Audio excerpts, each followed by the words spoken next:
What is going on, everybody? My name is Kneeckoh, and welcome back to the Enter the Chat Gaming Podcast. I'm here with my co-host, Rico, this week. What's up, Rico? You're actually looking still up. my ceiling. Yep, still my ceiling.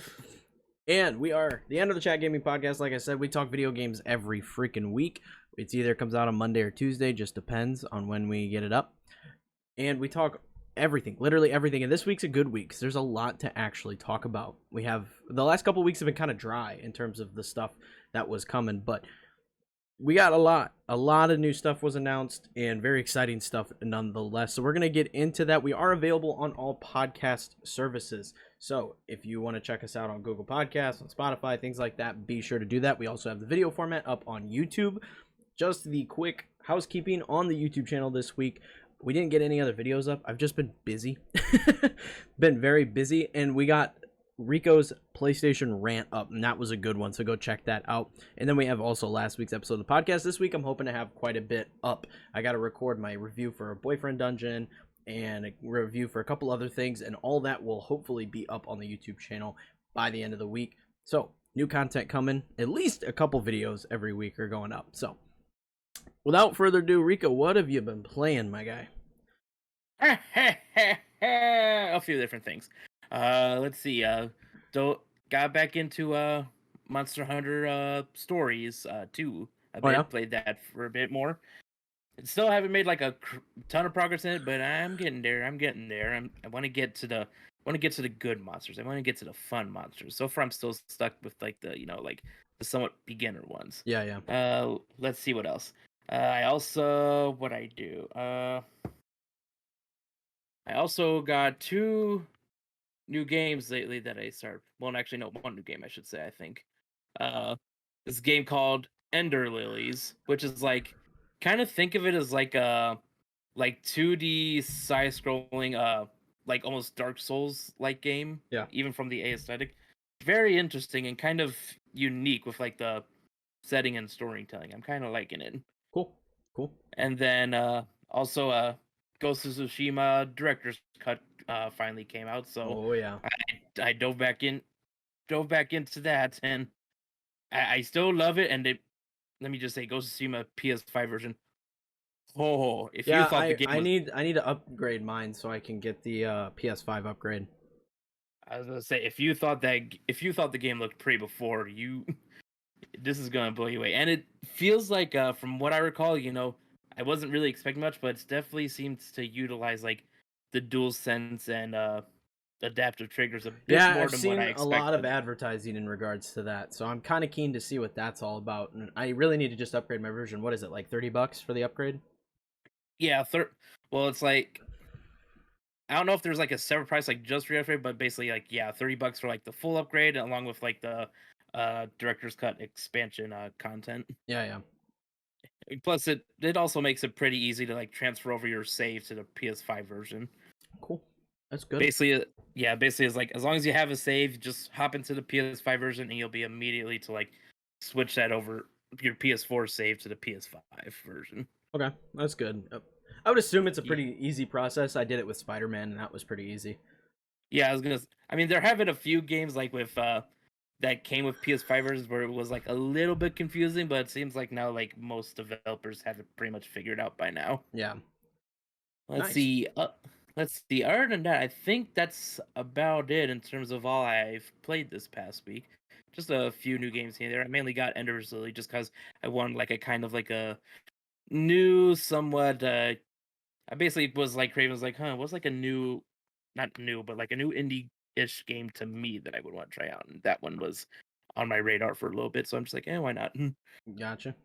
Well, I have been playing a little bit of everything, much like normal. Nothing crazy. I did download 12 Minutes on Xbox Game Pass, and I really want to get into that. I have not yet started playing it, but it's on my to-do list for the week. Still, diving into Boyfriend Dungeon and Hades here and there on Xbox. I'm looking forward to Psychonauts this week. That one I'm really, really keen. That'll probably be the next game that really sucks me in.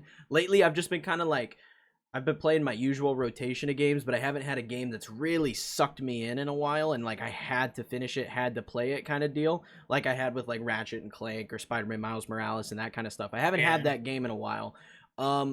But looking forward to, getting into Psychonauts later this week. I've been playing a ton of Pokemon Go still. Actually, if you're watching the video version, you can see on my wrist, I broke down. I did it, okay? What did you do? I've played Pokemon Go off and on since launch, and sometimes I play a lot more heavily than others. For the last year and a half, I've played extremely consistently, okay?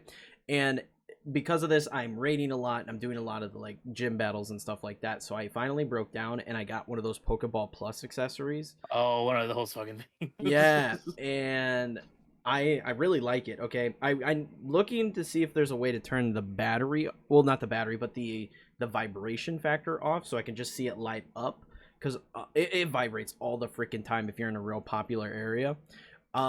I didn't know this. There was another version of it that's not officially made by the Pokemon Company, but they buy the standard ones and then they hardwire them, and then they put like a rechargeable battery on it, and they have like a manual mode. Because right now with the normal one, you have to poke it to get it to catch the Pokemon or spin the stops. Like there's a button in the middle, but with the other one, it does it all automatically. And if I would have known that, I would have gotten that version, but I didn't know. So yeah, here we are.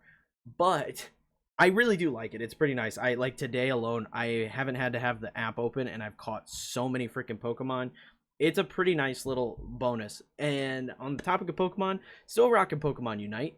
Blissey is super cool. I really have been enjoying Blissey. She's a really fun character to play, really unique. It's the first healer Pokemon to be added since the start of the game, because there was only Eldegoss for so long. So that's really cool. I tried her out, and very cool character. And I've noticed lately, I've honestly been playing Pokemon Unite more handheld. I don't know why, but I've been playing it a lot on my Switch Lite, and honestly, it doesn't run too badly handheld. I've actually been really enjoying the experience. I couldn't figure it wouldn't run too bad, especially if with the mobile version coming out relatively soon, like sometime next month, right? Yeah, it's 22nd is a confirmed date. Yeah, 20. So like not too surprising that it runs well in handheld mode, because like it kind of has to if they're gonna drop it on basically a handheld device. Yeah.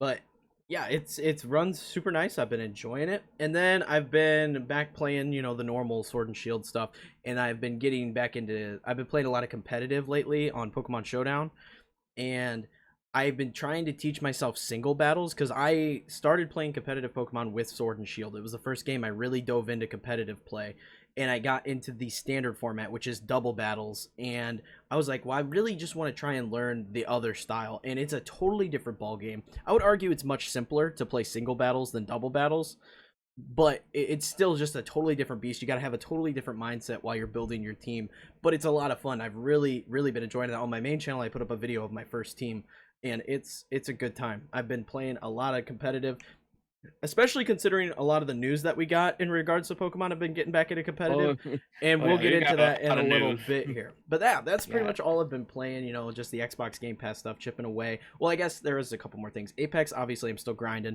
loving Apex to death. It's just it's a blast. It's almost comfort food at this point, where every day, at the end of the day, I just kind of want to sit down and rock a couple games of Apex and then, put it down. I'm not there to grind it all day, but just play a couple rounds, get that fix, and then just move on. But I've also been playing Fortnite quite a bit. Unwind. Yeah, and I've been playing Fortnite quite a bit because I know the season's ending, like, I think it's a week or two into September, and I want to make sure I hit tier 100 and get all the rewards that I want out of that. So I've been playing that quite a bit. We definitely need to try out that imposter mode as well, because that looks like it could be a lot of fun. Yeah, we really need to try it. And I also saw, like, when the news lately, I guess Morty skin just got added. It's like Morty in like a mech suit or something. Yeah, I know. I'm gonna have to get on tonight and buy that because I need it. Because I need it. Yeah, Fortnite's been good, but that's pretty much all I've played. But like we said at the start of the video, there's a lot of news that came out, so we're gonna break down. The big one is the Pokemon presentation, because we talked about that last week in our predictions and stuff, and they gave us a lot of information. I was very surprised with the amount of stuff that we actually got in regards to that. Legends Arceus looks awesome. Brilliant Diamond Shiny Pearl looks really cool. I'm just super stoked for these games, especially being, the big Pokemon fanatic that I am.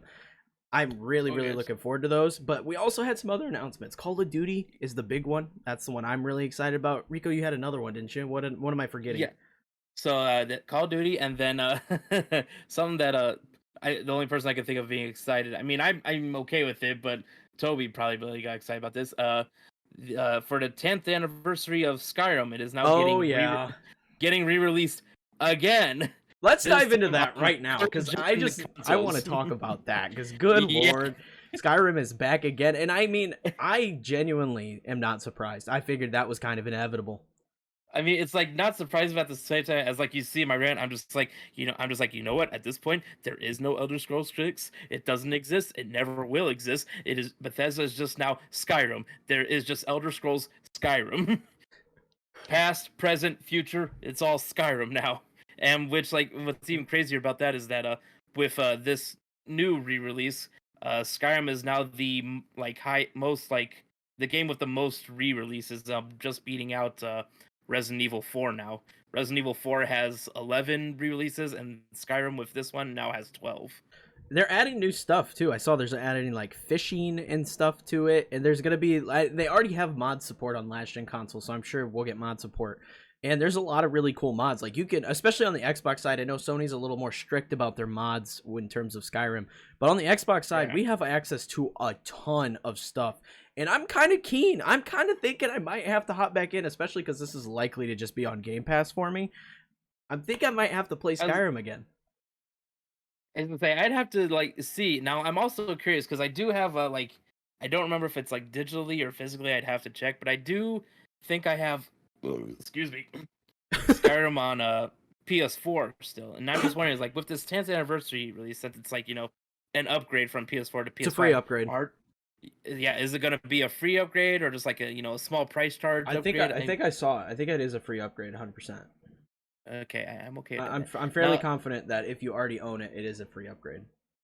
Okay, so that might that might entice me more to actually like dive back into Skyrim, because even when I got the PS4 version, I just kind of got because like Skyrim was like one of those big games I poured a lot of time in on the PS3, so I'm just like, might as well like get it again, see how it is on like current gen consoles. Plus, mods coming to the game on consoles is pretty cool. Now I feel like one thing that'd be kind of cool if like mods, like what if like on the PlayStation side and Xbox side you had like almost like exclusive mods. Like imagine like having mods on the PlayStation side for like referencing a bunch of like PlayStation's IP. Like imagine cool. Imagine for like a great sword mod, you just pull out Cloud's Buster Sword. Yeah, that could be something that's pretty neat. I could see that I'm sure there are mods that already add that kind of stuff. I haven't dove into the mod side of Skyrim on console. I honestly, my favorite place to play Skyrim is my Switch. I love the Switch port because it runs great. It looks kind of like the PlayStation 3 and Xbox 360 version, which doesn't bug me because I could take it with me. I played that so much when I was traveling, working for the football team. I would play that on the plane. I would play that on the road. Like, it's just a great time. So I really like the Switch version. That's where I probably sank the most time into Skyrim on my Switch. But can we also still just like point out the fact how insane it is? Like, this is now like the third third game that came out during the PS3 era that is getting a re-release for this year on current gens. There's Skyrim now coming out on PS5. GTA 5 is getting upgraded to PS5 and Series X eventually. I think it's September. And then we also have The Witcher 3 getting another console upgrade. So it's like all these older games just keep coming back. They can't die. Yeah, they really don't. They just keep going. It's kind of funny that way, but yeah, we're getting just a ton of re-releases, and I'm personally okay with it as long as they're free upgrades, but like I don't really want to see a lot of these things over and over and over again if we have to keep paying full price for them. Right. I mean, like they don't even necessarily have to be free upgrades, but as long as it's at the very most they could do would just be like a small charge for it, like just like a $10 upgrade sometimes. $10 doesn't bug me. I'd be okay. Either. Yeah, that doesn't bug me either, but it's like as long as I don't have to buy the game like fully again, like full price, then I'm like okay with it. Yeah. But yeah, that's it wasn't a shock seeing that get announced. Honestly, it was just a matter of time before Skyrim got the next gen upgrade. But the Call of Duty stuff actually, I mean, I buy the Call of Duty every year. There's only been like 2 that I think I sat out for. Infinite Warfare I definitely sat out for, and I think I got or played Advanced Warfare. I don't remember if I bought that one on release or not, but I played Advanced Warfare, and I remember sitting that one out too after trying it out. And this one, It's World War II again, Call of Duty Vanguard. They teased it in Warzone the other day. They did a whole event showing it off, and I mean, it's whatever. It's Call of Duty. It looks like it's going to be just same old, you know. But I Yeah. do have a lot of the information pulled up here in regards to Vanguard, so we can talk about that here. So, experience World War II and the creation of special forces through the eyes of four multinational heroes in Call of Duty Vanguard. See how they turn the tides across the globe. This one looks like it's going to have a really good campaign. I'm very excited for the campaign. Yeah, when I saw that, it sounds like it's might be similar to what I think was it a Battlefield 1 campaign was, where it was like you didn't follow one protagonist, it was just like several different like stories and divided up into like a campaign. I'm So really thinking it's gonna be cool. I really have been enjoying the last couple Call of Duty campaigns, so I'm keen on it. yeah, it's same.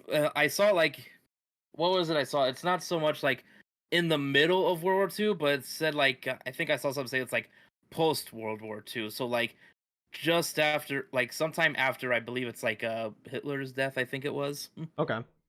So that's an interesting because it's like the one of the fewer Call of Duties that doesn't that based on like I should say like you know realistic history to where it doesn't take place so much like during a major war, but sort of almost like more like the fallout. And I'm keen on it. I hope it's not a long campaign. I know a lot of people like say that they want like a longer Call of Duty campaign because like Black Ops Cold War had like a 4 to 5 hour campaign, and I personally think that's the perfect amount for a Call of Duty campaign because they're so over the top and unbelievable that you get that real quick actiony kind of story, and you know the characters aren't always super well done, but it's fun enough to hop in and play through it that the 4 to 5 hour mark is really nice. So I'm really hoping that's what we get is another 4 to 5 hour mark campaign because that just it's the sweet spot for me.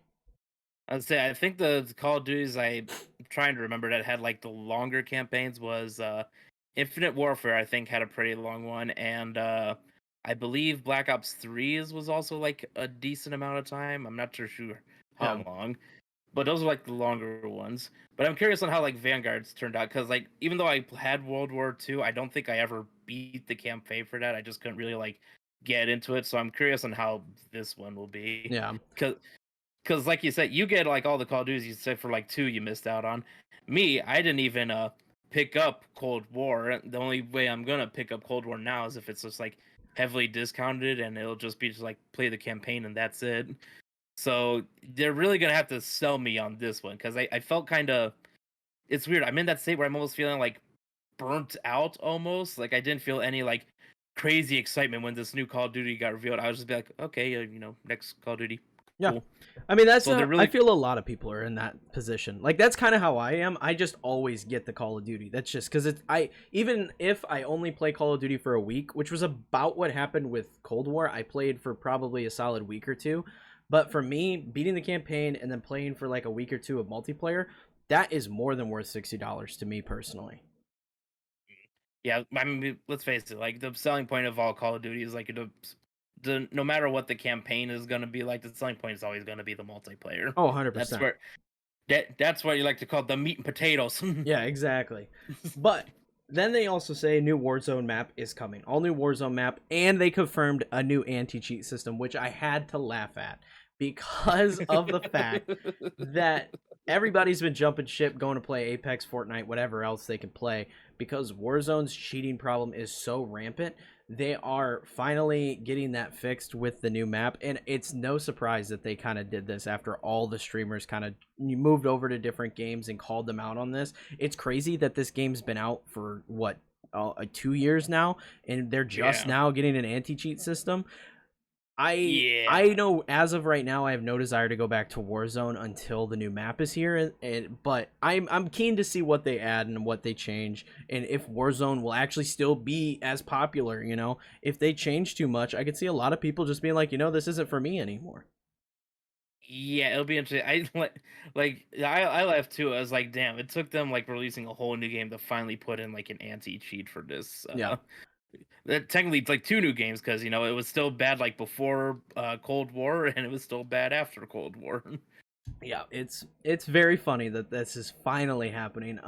What else we got? 20 maps available at launch.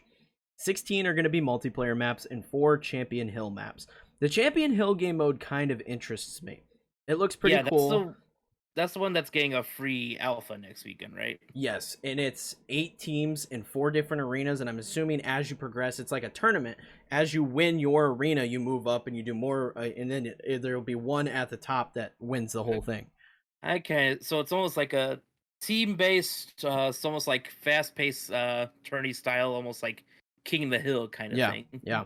It looks pretty cool. And then what else? Multiplayer will feature diverse areas, new gunsmith system, new Champion Hill mode, 20 maps, and much more, they say. And the open beta is coming soon.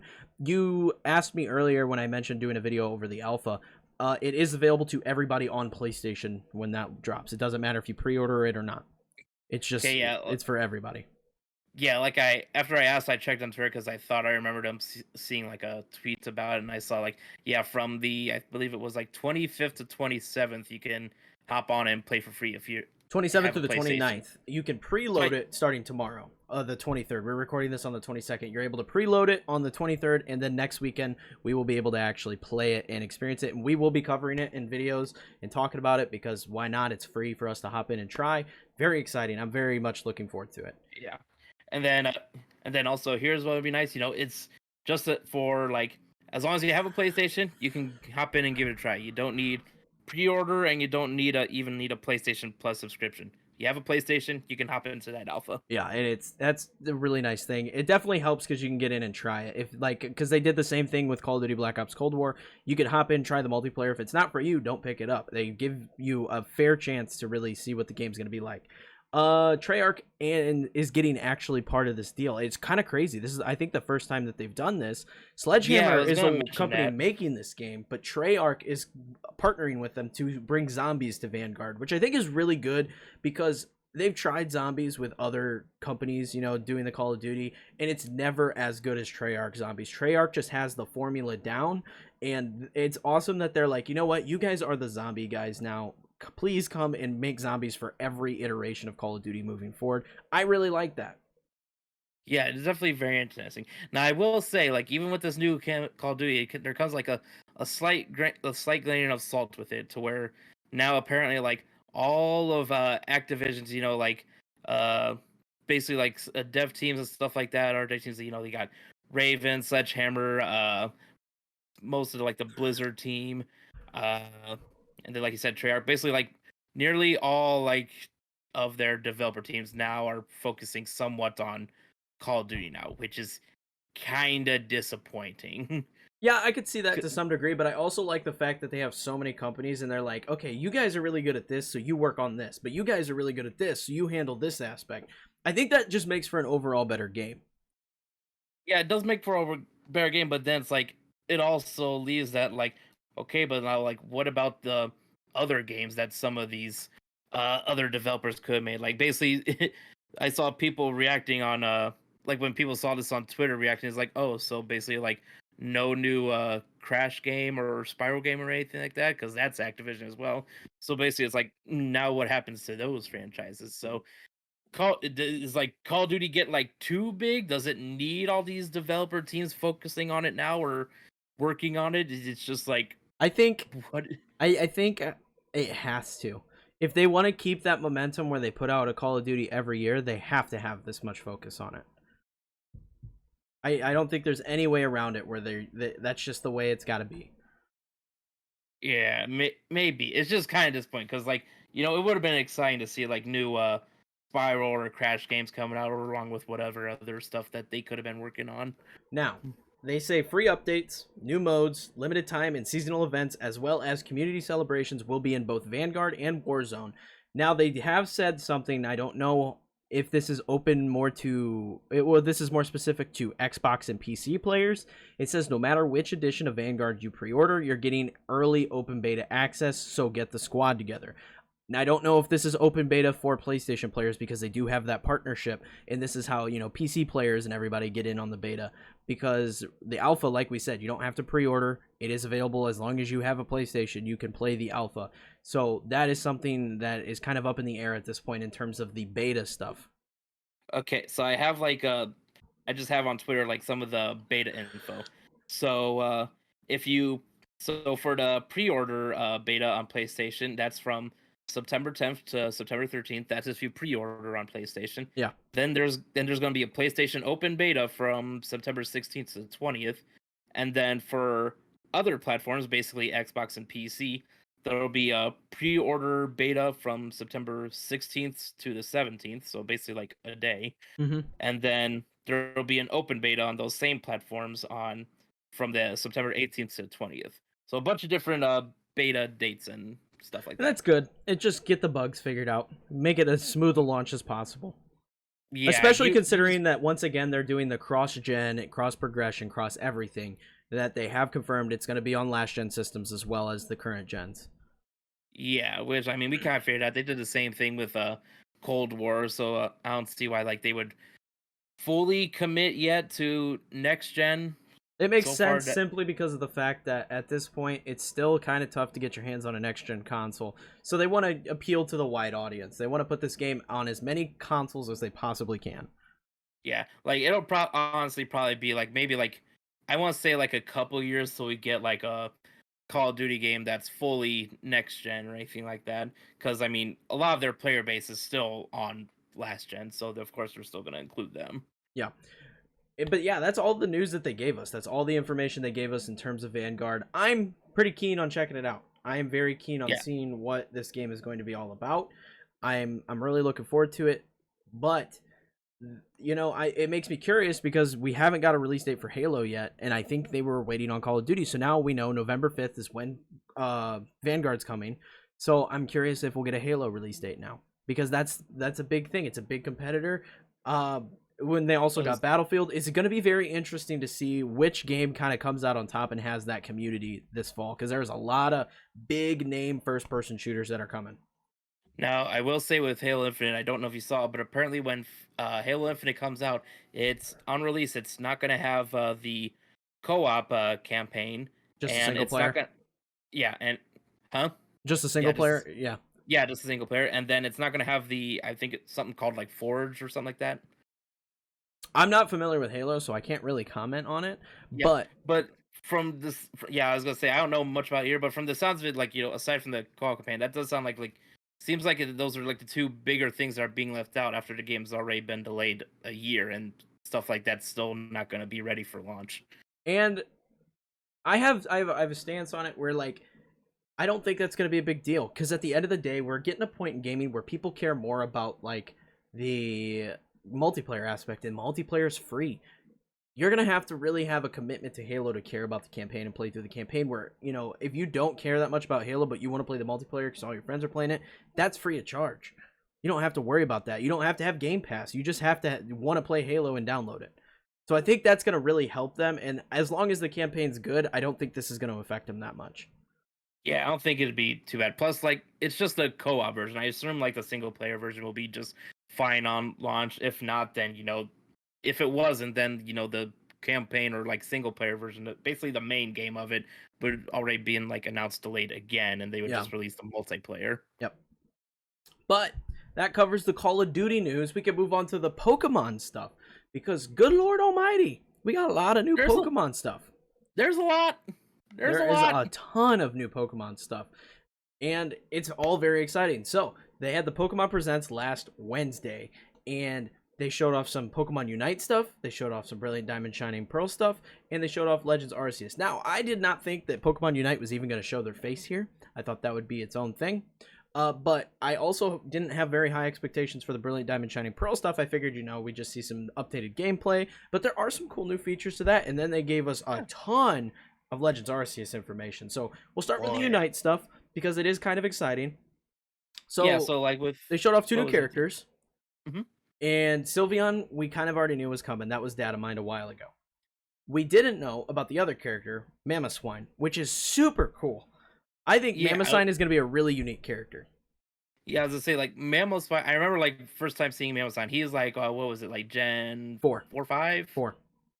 Yeah, Gen 4. I remember, seeing him for the first time, but before I didn't care about, the pillow swine, like, like species, Yeah. evolution tree or whatever. And then mammal swine come out and just like, I need this big old ball of fur. So it's like, it is really like cool to see them. It's also like just interesting, like just to see like how like their choices are going about and like what Pokemon are being added as in terms of playable. Because we got is basically it started off with Gardevoir, then we got Blissey, and then next ones up are going to be Sylveon and Mamoswine. Or Just like Blastoise. We don't know when Blastoise is coming still. yeah, I was gonna say, and Blastoise is still coming. So like Gardevoir and Blastoise, is like obvious, and then like these other three, like Blissey, Sylveon, and Mamoswine, are like like still sound like somewhat like interesting because it's not really ones that you entirely expected. I Yeah. personally thought like the whole like Mamoswine chain was just gonna be like a wild Pokemon in the game that one of those ones that just sort of like evolve as the game goes on. Yep. Yep. I thought it was gonna be something like that. I'm really happy with the state of the game because, like you said, I was worried as well that it was just going to be all the like big name Pokemon, the ones everybody knows, like the starters, like Dragonite, like the big ones that everybody sees and loves. But they're really going in and they're picking some Pokemon that are just kind of like, they're kind of known. If you played the games, you've probably seen them before, but they're not as popular. Like Blissey is definitely not as popular as some other ones. Mamoswine is a little, unknown. I say Sylveon's kind of one of the more known Pokemon simply because the Eevee line is loved so much. So Right. I think Sylveon is a good pick in terms of that, and I like that I like the fact that they've gone with the more new, lesser known one instead of something like Jolteon, Flareon, or Vaporeon. I like that a lot, and I don't think. Well, I guess we do have a fair chunk of fairy type Pokemon in the game already. Blissey with Gardevoir with Wigglytuff, so there are some fairy representation, but I'm really keen. And after the presents, there was another data mine that indicates that Greedent is actually going to be added to the game. And I'm forgetting which one. Gen 8 Squirrel. Oh wait, is that the fuck? What was it? Squovet was the first evolution. You got it on the first route. That was it. So, interesting. Yes, and I think that's like an awesome pull. I think that is such a fun Pokemon. I love Greedent. He's one of my favorites from Gen 8. So I like data mined as a Pokemon that's going to be playable. Playable character. Interesting. Very much so. Very much so. So that's really exciting. And like, I have a soft spot for Greedent. He's one of my, I would definitely say he's like in my top 5 favorite Pokemon from the new generation, because my first team that I started playing competitive with, the first one I actually used to compete, was a Greedent team that focused on a Trick Room Greedent, and it also had my favorite Pokemon in there, Appleton. So it was just a really, really cool team, and I just have a soft spot. So I'm really looking forward to them being like, hey, by the way, Greedent's coming to the game, especially because he just also got added to Pokemon Go. I just evolved the Squovet into one today. It's just a very fun Pokemon for me, and seeing that information was super hype. But yeah, Pokemon Unite showed off some good stuff, and they are very dedicated, I gotta say. They are extremely dedicated with updating and balancing this game. I think at this point we've already had 2 patches for balances, which is awesome. Yeah, they're definitely going in, which I mean they kind of have to. Like a free to play game, you gotta make sure like you support it well enough. But it's good to see that they're really like on top of it and everything with all these updates. Constantly people keep loose like, hey, here's some Pokemon to look forward to when they come out or that we're currently working on. Yeah, and their release rate has been pretty good thus far. So couple months. Yeah, their release rate has been very good. So I'm very excited. I think Blastoise is definitely going to be the one that releases the same time as the mobile version next month. But it's just a very, very awesome game. I enjoy it so much. I know a lot of people are upset about like the pay to win aspects, and there are things that need fixed. Okay, the pay to win stuff I don't think is a huge deal, but I hope they move away from it at some point. There was a new development that came out, and this happens with all of the stuff in the game. So they just are really bad. They're dog shit at explaining how the game works mechanically. Like a lot of the items are kind of like vague, and you don't really know how they 100% work. This new mechanic came into effect. It was brought to my attention the other day that Dreadnought, if you take Dreadnought, you actually get a debuff on your entire team for 90 seconds that decreases your damage on Zapdos. So that changes the whole end game right there. Yeah, for 90 seconds, you do 55% damage to Zapdos. 55% less or more? Less. So if you take Dreadnought, you have a debuff that makes Zapdos that much harder to take. And nobody, yeah, exactly, your face says it all. Nobody knows about this mechanic. It was just brought to my attention the other day. So that is one thing I definitely need to say about Pokemon Unite, is they need to explain this shit. They need to get on top of it and explain how this game actually works.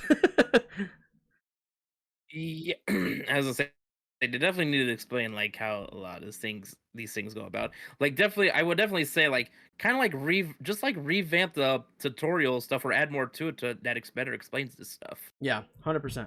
Like, just go in and explain like how crap, I forget its name, the fucking lightning bolt that takes over appliances. Rotom. Rotom.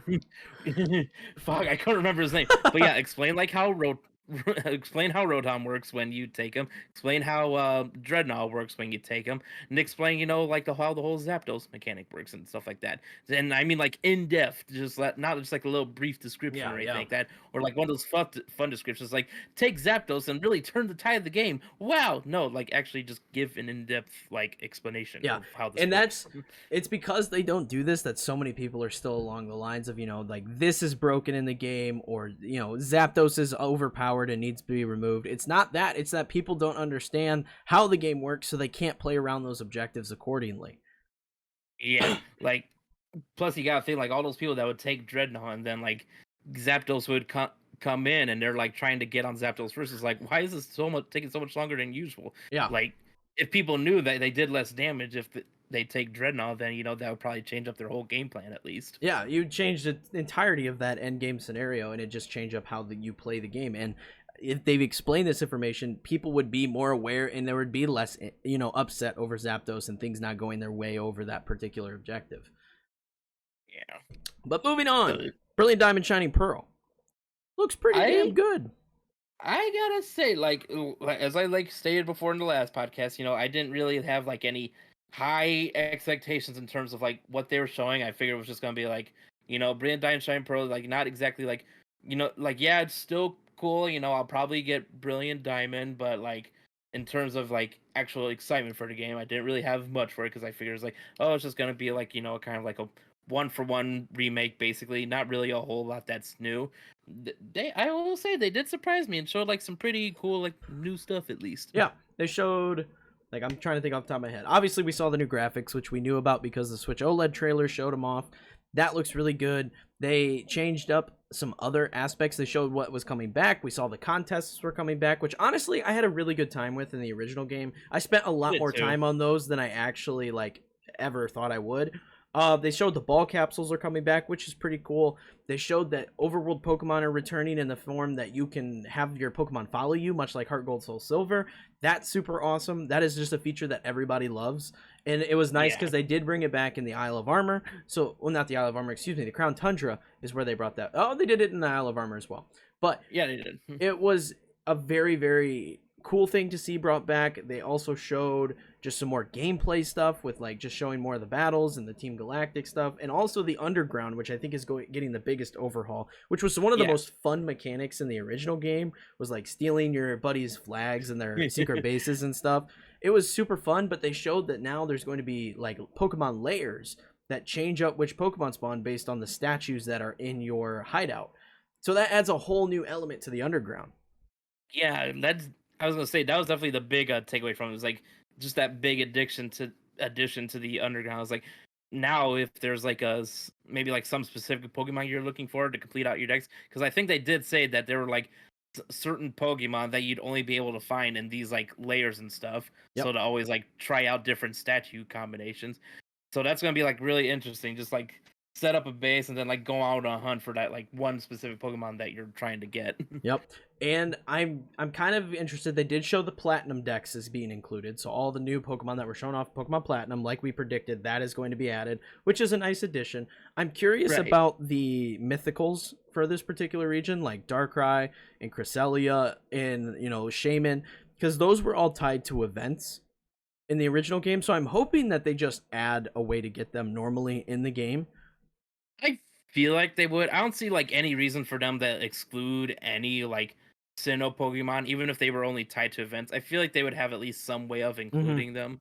And they've already confirmed how you're going to be able to get Manaphy, because that was tied to Pokemon Ranger back in the day. You had to play Pokemon Ranger and transfer the egg over. Manaphy is now just a mystery gift. If you get the game and I think you have to activate the mystery gift by February of 2022, you will get Manaphy, and then you'll get Fion if you breed it with a Ditto, that kind of thing. So That's really nice that Pokemon's confirmed, but I'm curious to see how they do the rest of them. Yeah. Because they were tied to events and they were very cool events. So I'm hoping they're just part of the end game. Now, part of me also almost wants to like do just a little like prediction thing, because in terms of like they of course like didn't show much in terms of story, because it's a Yeah, remake, so yeah. you're basically gonna get like the same story as you did in the first games. Part of me feels like, just as a sort of like a nice surprise that maybe they might not necessarily like address before the game comes out, is like maybe they actually do add in some of like the platinum story elements for after you beat the main like Diamond and Pearl Yeah, like story. the distortion world and stuff like that.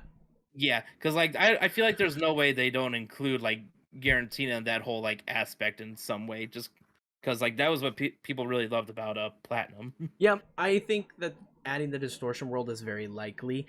Yeah, Because Giratina was available in the original Diamond and Pearl, but you found it off like a path opened up after you beat the Elite Four, and you were able to take that side path, and there'd be a cave where Giratina was. I am assuming that they will find a way to incorporate the distortion world in the post game. Do something like Auras, how they added the Rayquaza episode after you beat Omega Ruby Alpha Sapphire, and you're able to yeah, catch exactly. Rayquaza and Deoxys. I could see them doing something along the lines. I think that was called the Delta episode in those games. I could see them doing something along the lines, call it the Platinum episode, you know? Yeah, that's basically the kind of like the aspect I was picturing it being. Like beat the mainline game, and then you have this sort of like this little extra like end story to do. Almost like this, even like the same with Sword and Shield. How you beat the main game, and then you had a little bit of sort of like end game story to go through. Yeah, I could definitely see that being a thing that they do just to add some of that extra content. They could do multiple episodes in terms of like, they do the Platinum stuff and they do, like a Dark Shadow episode or something. That could be Darkrai or like, or they could do like the light episode or whatever for Cresselia. They could do stuff like that to add those different mythical Pokemon in. And then there's also like who knows, like I forget like how much it was a part of like the main story, but then also like the lake spirits, or was that Hoenn? I'm completely forgetting. Lake Spirits was Gen 4. Okay, yeah, that's what I thought. And that's part of the main story though, so I'm sure that'll just be included. Okay, yeah, I couldn't remember like how big of a part it was. Like I said, as we know, it's been many years since Diamond and Pro, so my memory is a little rusty. It's just a little bit. I could definitely see, yeah, the Giratina stuff and the different event stuff being added in a Delta episode style of content. That'd be really cool. Yeah, like just name it something like the Platinum Saga. Yeah, Just and name it something like that. they did show that Pokemon home support will come in 2022 as well. So I'm keen to see if this game has a national dex or if it's so we can transfer them into Sword and Shield eventually. Yeah, that'll be interesting. See, I would assume into Sword and Shield, but if you can take like Pokemon from Sword and Shield and add that into Brilliant Diamond and Shining Pearl, that'll be interesting in its own right as well. Because they have confirmed that both Legends Arceus and Brilliant Diamond Shining Pearl will not have a ranked form of competitive battling.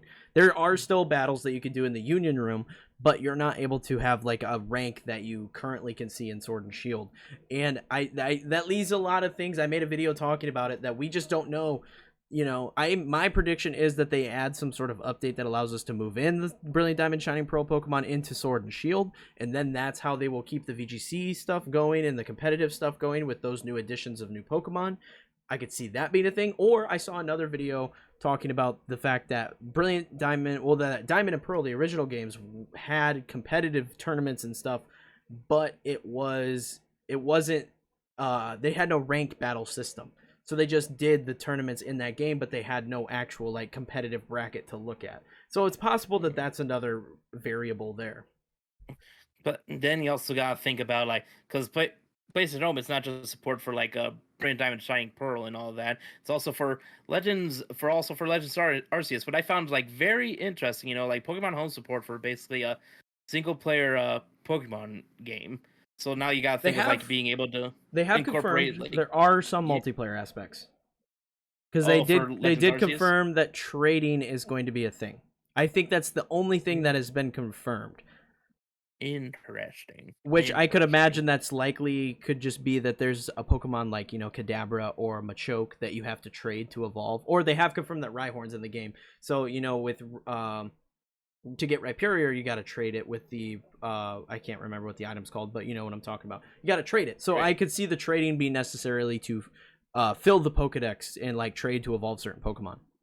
I was gonna say, like, it's all it is just Legends Arceus. There's not a Legends Arceus and then a Legend Giratina or Ho or something, yeah. yeah, Garantina or Ho or something like that. No, it's Legends Arceus. So there's no like like any version exclusive Pokemon. So it's interesting that they're still implementing like trading. So that is a pretty like good theory thing. Like there's probably still Pokemon that evolve through via trading. Yep. And let's just talk about that game now, because good Yeah, let's. lord. And They showed a lot. I have a theory, okay? And I'm going to put the tinfoil hat on. Here we go. Yeah, here it is. Boom. There it is on top of the head. Okay. This is not open world. This is not Breath of the Wild Pokemon. It has a lot of Breath of the Wild art styles, and they're getting that idea in people's head. But notice that we have yet to hear a damn person say that Pokemon Legends Arceus is open world. There's not been a single instance that has confirmed that. So if like watching the actual trailer, you noticed how they talked about there's different biomes and stuff that surround Mount Cornet in the Hisui region. Right. Now, my theory is, and this says this on the official Legends Arceus website, because I did a full breakdown on my main channel talking about this, because I definitely have some suspicions about this game and what it's going to be. They said that you will go to each area, and as you progress, you will subsequently unlock a further area, right?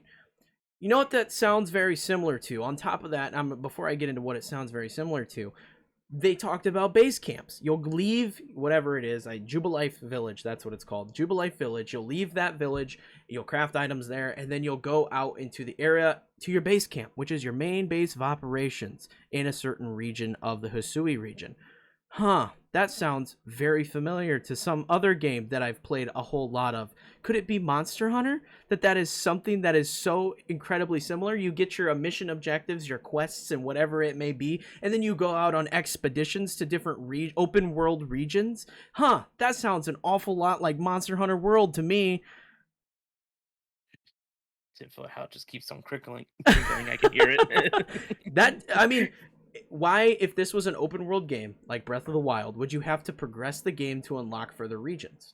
That's not how Breath of the Wild works. Breath of the Wild, you can go anywhere in the world as soon as you leave that first area, and you can go straight to Ganon as soon as you boot the game up if that's what you want to do.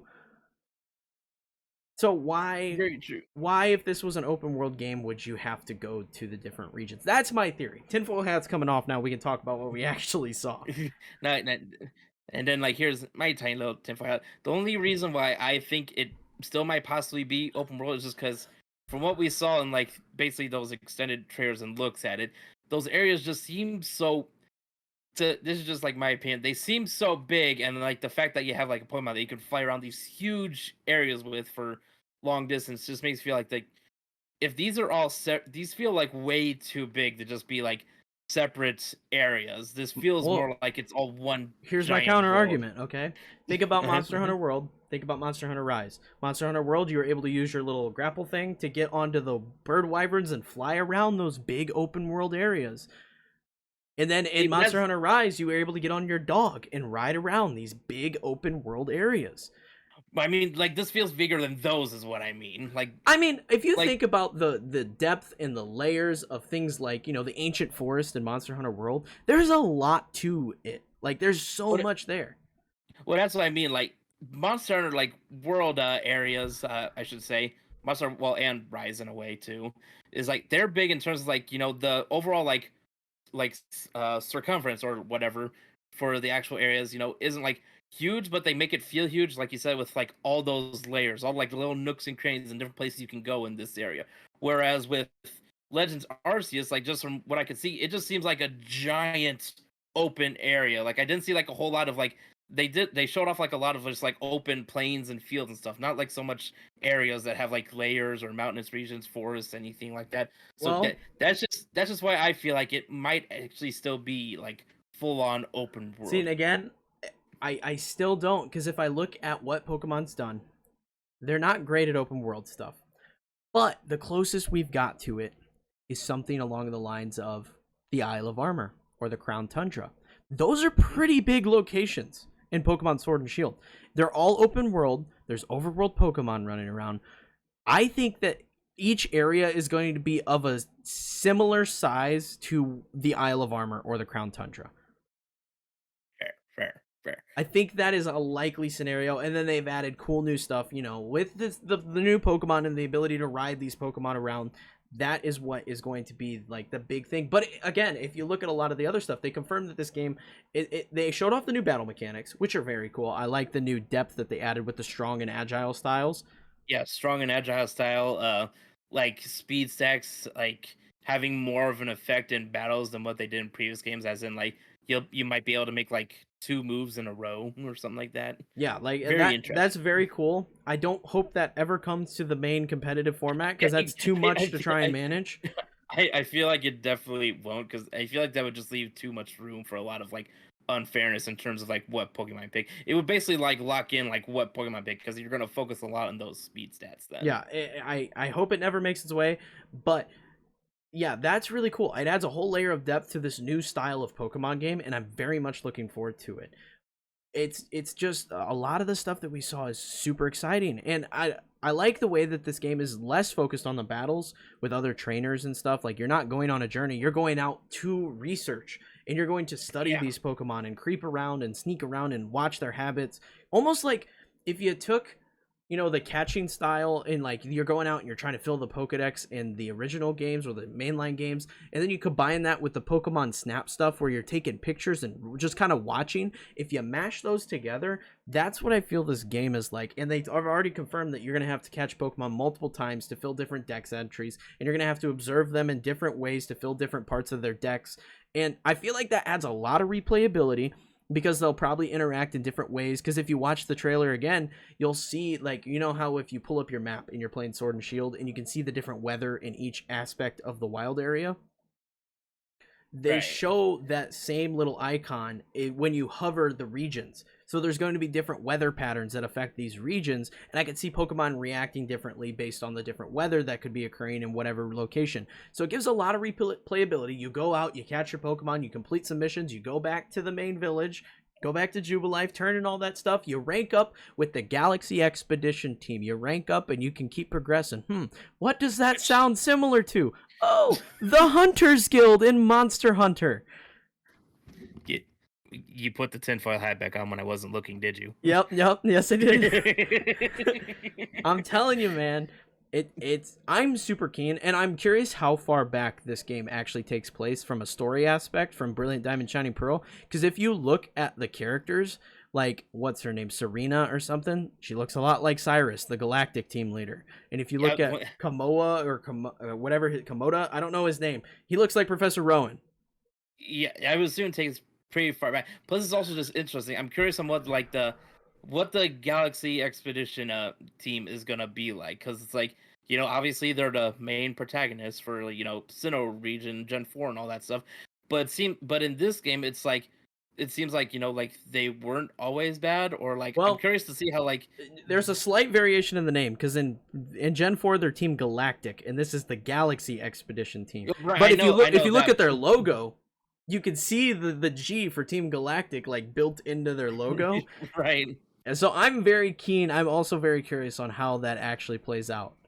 I'm curious on like the role they're gonna play. Is it gonna be this organization or whatever that like essentially you work with or work for, and they're not necessarily bad, but I'm wondering if like later on in the story and they discover like, the likes of Arceus and Dialga Palkia, that's the changing point that, as history progresses on from there, that turns them into Team Galactic. And that could be like, because you're basically going out and you're researching these Pokemon. So if you research Arceus and they find out the amount of power they could have with Arceus, that could definitely be the turning point for them. Like now we should also talk about like some of like the Pokemon show, because we got some new ones that look pretty interesting. Yeah, and that is very interesting. I figured that we would get new Pokemon, right? I figured that would be the case. The thing that gets me, okay, they're calling this the Hisui region, but it's just ancient Sinnoh, okay? But they're called the Hisuian variants. We saw Growlithe and we saw Braviary. Those are the two main variants of Hisuian Pokemon that we've seen thus far. There will likely be more that have been announced later the closer we get to this game. There's definitely going to be more. Yeah, but they're called Hisuian Pokemon, so I'm very curious as to why these Pokemon are gone. I know at least for the way that it seems like they're describing is like it's due to like the environments they kind of grew up in. So it could just be like as time progressed, the environments kind of changed, and then as the environments changed, it also changed like how these Pokemon basically evolved or adapted. So that's just my theory on it. The thing As with time that went on. is, okay, and I get that. I Mhm. 100% understand that argument. But we have that currently with Alolan like Ninetales and Executor and stuff where they've adapted to their new environments. The thing I have is if these just, evolved out and went extinct and they just bred, natural selection made them change back into, what we currently have as a Growlithe or what we currently have as a Braviary. What the hell are we doing with fossil Pokemon that we just can't remake these Hisuian Pokemon? Yeah, I was gonna say that's interesting, but it's like you gotta think like false Pokemon, of course, is gonna be like way more ancient than what takes place in this game. Like these are like prehistoric Pokemon I almost. mean, we So have fossils of like mammoths and stuff in the real world, so why are these Pokemon any different? If we're gonna base that on like that, fossils are there's a fossil of a normal deer somewhere out there, right? So like, you get what I'm saying? Like, these y- Pokemon would still have fossils. yeah, so that's why I'm kind of like thinking is like, is it just a case of like evolution take its natural course, and that's why there's no necessarily like fossils or anything, or it's like when they do recover these fossils, are they just like basically the same as the versions that they have in the current day? So when they go to revive it, you just get like the current version of those Pokemon. I don't know. I'm not a fucking Now, scientist. they have confirmed that this game also has Pokemon Home support. So my theory, I'm gonna put the tinfoil hat back on. Okay. I'm back. My theory could be, they dabbled with the idea of, combining fossils to make Pokemon in Brilliant Diamond. Well, not Brilliant Diamond, in Pokemon Sword and Shield, with Dracovish and Arctozolt and those. They're not combined the correct way. They don't have the right Right. bodies. They're combined and mix and mashed. So my theory could be that they continue this trend moving forward and we're able to find remnants of Hisuian Pokemon, and then we are able to combine that with the current version of those Pokemon to get those typings and those variants of those Pokemon. Yeah, that is also very possible. Now aside from the Hisuian Pokemon, we also have a couple new evolutions for other Pokemon as well. Yes, Like, and Wordeer looks awesome. yeah, Windeer. Yeah, like at first, like when I saw it, I was like, oh, Hisuian Yeah, I Stantler. I was thought it like, was a nope, Hisuian nope. Stantler. Yeah, it was like, nope, it's an evolution and a pretty damn cool one at that. It just looks like a wise old spirit deer or something like that. I'm just like, I like him. I like it a lot. That's easily my favorite one that I've seen out of the new one. And then they And showed off Basculegion, which is really yeah, cool. basically the fucking giant warfish essentially.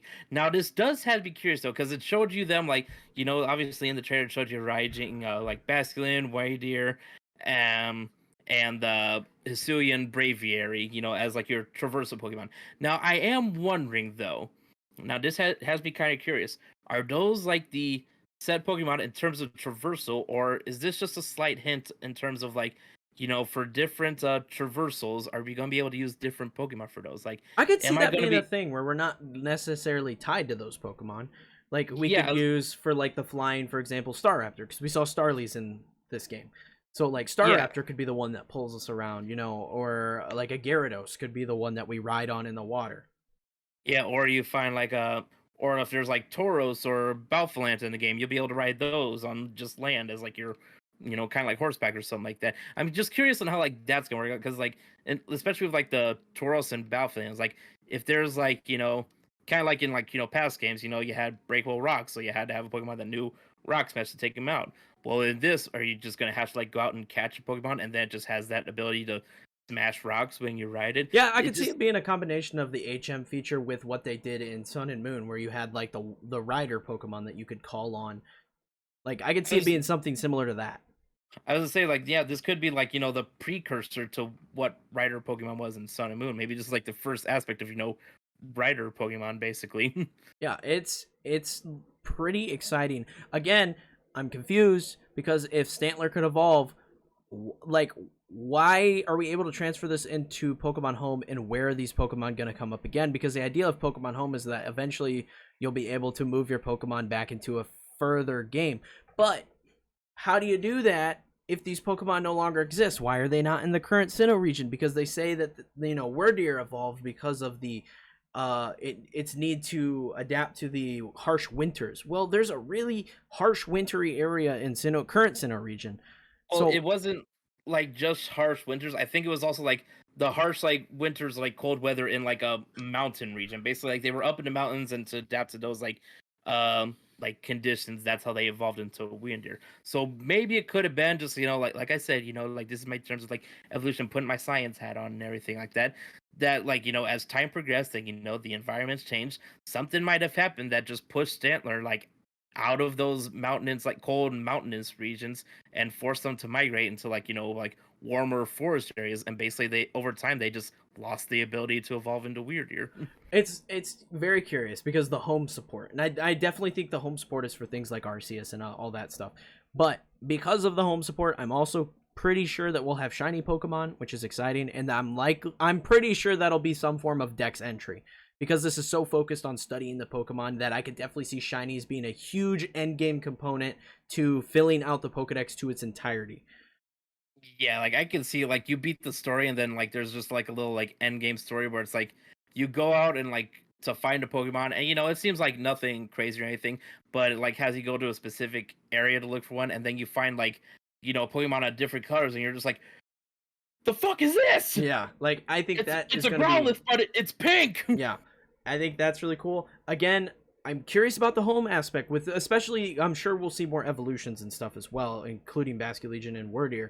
I am very curious because I mentioned this in my video breakdown, and I got a comment that was like, perhaps they could do something along the lines of conservation, wherein whatever the next region is, they rediscovered this Pokemon, and there's only like a couple of them left in existence. So there's a conservation center in wherever the new region is that is working to bring these Pokemon back. Honestly, that'd be pretty cool, and that would explain like why like some of these like feudal Pokemon, the Houston region Pokemon and evolutions, why we haven't seen them in like any of these other areas in these previous games. So that'd be a nice like lore explanation of like why these Pokemon you don't really see them anymore. Yeah, it'd be really cool. I'm hoping that Legends Arceus will have new Mega evolutions. I'm really hoping that'll be the case, because Megas just work really well in other games, and it obviously they needed to add more Pokemon because that's how you keep things alive, like Pokemon Go and things of that nature. But now something else that has me kind of curious. So as we know with like every Pokemon game, when they show like the stars and everything, they never really like initially show what their evolutions are like, right? That's just kind of like the norm, at least for a while, until they eventually like get leaked, or they finally like just say like, hey, here's what the Pokemon evolutions are like. Yeah. But I am curious though, because like the starters for Pokemon Legends Arceus, they're all like stars we've had before. It's Oshawott, Rowlet, and Cyndaquil. Yep. Everybody knows their evolutions for them, but they haven't really shown them in game yet. So my curiosity is sort of piquing me. Is like, what if these starters actually had different evolutions, back then, that for whatever reason changed over time? And that's why they're not really showing them in game as much. I'm hoping that isn't the case, because as someone who follows Pokemon so heavily, and like how different variants work currently in the more like recent games with like like Vulpix and those Pokemon, or like Pikachu specifically, Pikachu, Meowth, they evolve based on the region they were caught in, right? So they evolve like Cantonia. If you have a Pikachu from Kanto and you evolve it in Sun and Moon, it's going to evolve into a Cantonian Raichu. Where if you catch a Pikachu in Alola, it's going to evolve into an Alolan Raichu. So if they decided randomly that they're going to be like, we're giving new evolutions to Oshawott, Rowlet, and Cyndaquil, that doesn't make sense, because those Pokemon are from different regions. They confirmed that the professor brought them to the Sinnoh region and caught them on his adventures in other regions, and that he brought them there. So if they had a different form within the Hisuian region, that would not make sense in my brain. However, this is where Megas could be perfect, because instead of actually, giving them new forms, new evolutions, they could get new Megas, and that would be how they change to fit the kind of theme that we're getting here. Because they all technically fit, like a certain category, because this is based on like feudal Japan. they Right. fit a kind of theme there. Like Samurai obviously is your samurai, Decidueye will be your archer, and Typhlosion will be like your big brute warrior kind of deal. So when they mega evolve, they could mega evolve into a form that fits that kind of style. Right, exactly. And like I just it's very curious because like since you have like I said, like even before on like the last podcast, I even sort of I saw things like, hey, maybe we get some like feudal like variants of like some of these Pokemon or something like that. And we did. So now like my brain's expanding like what are all these possibilities, like these Pokemon being different, way back when, or like having evolutions they didn't have before in this time period. Now I'm just all kinds of fucking curious.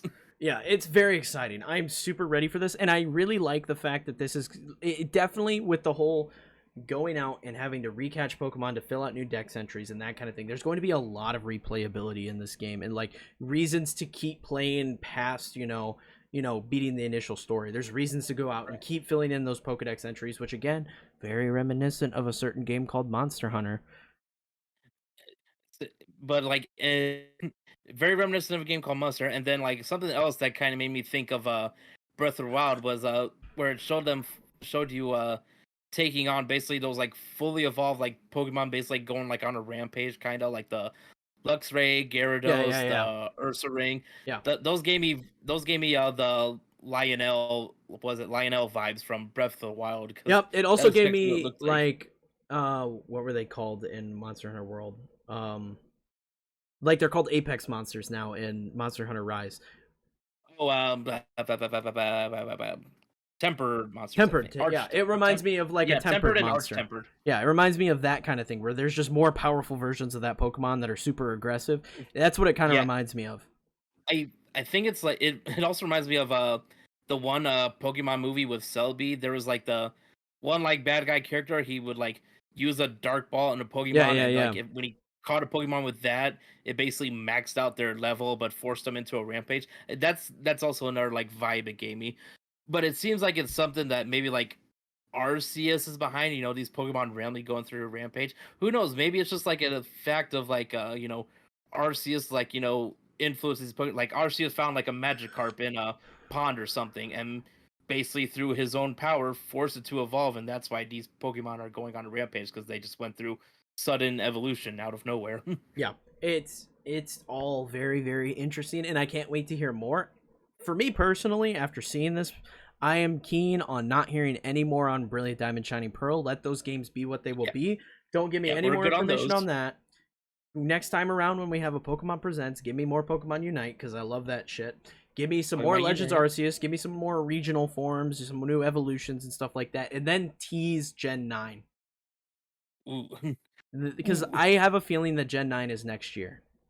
And that these games are meant to hold us over till then.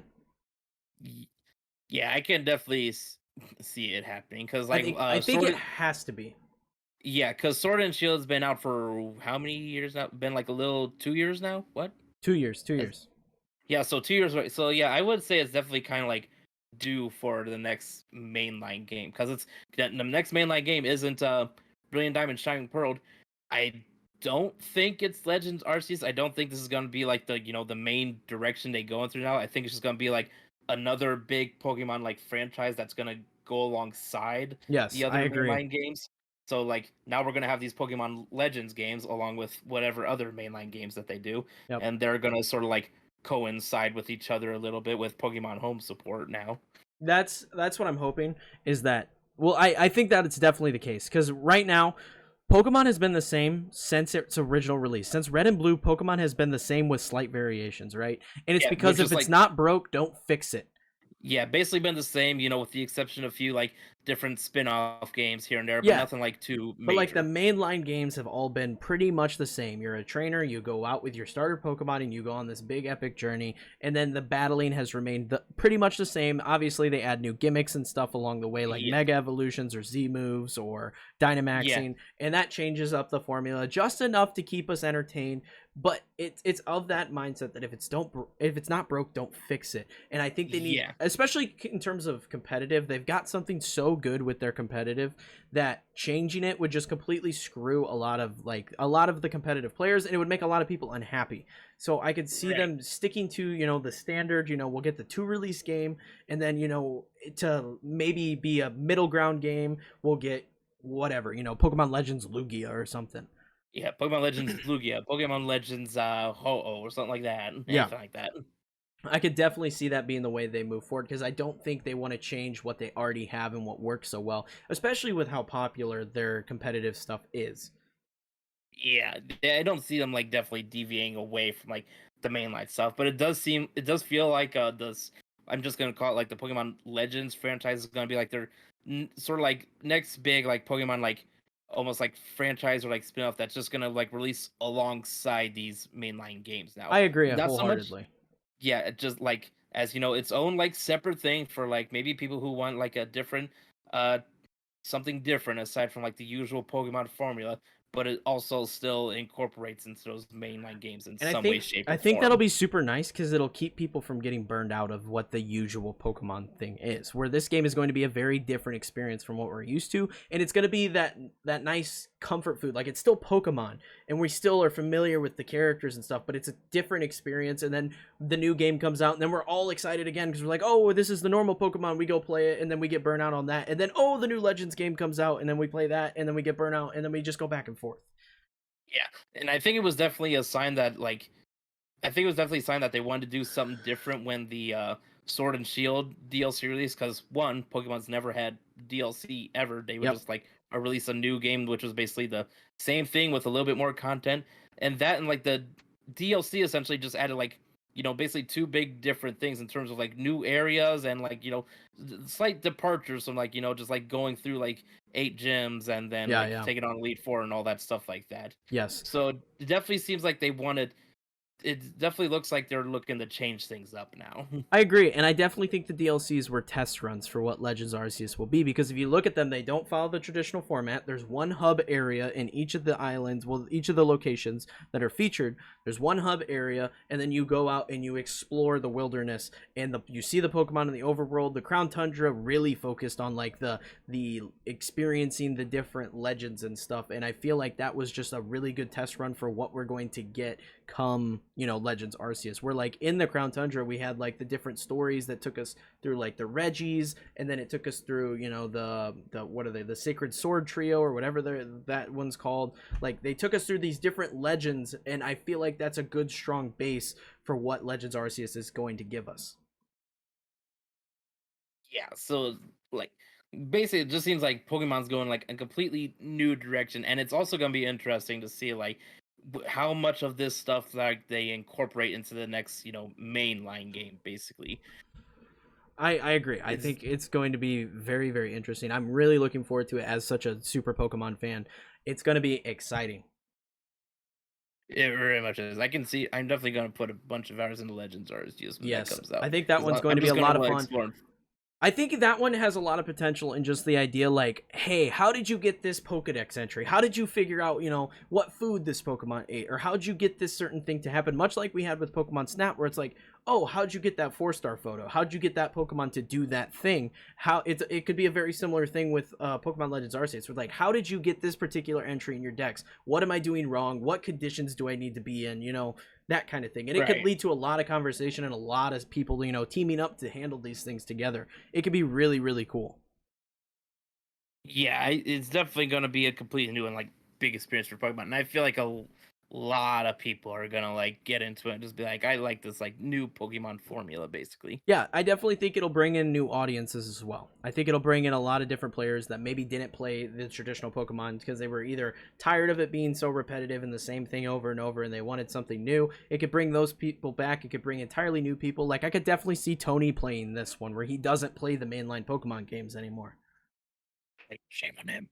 I agree. Shame on him. But I think this is a good point to cut it off, because we are going at almost an hour and 20 minutes right now. Yeah, we've been going for a while. But this has been the Enter the Chat Gaming Podcast. Thank you all for entering the chat with us. Once again, I am Kneeckoh. You can find me on all my socials that are linked in the description below. You can check me out on my main channel where I talk Pokemon nonstop. That's my jam. You can check me out there. Rico, he says follow the Enter the Chat stuff if you want to check him out. But thank you all so much for joining us, and we'll catch you in the next one.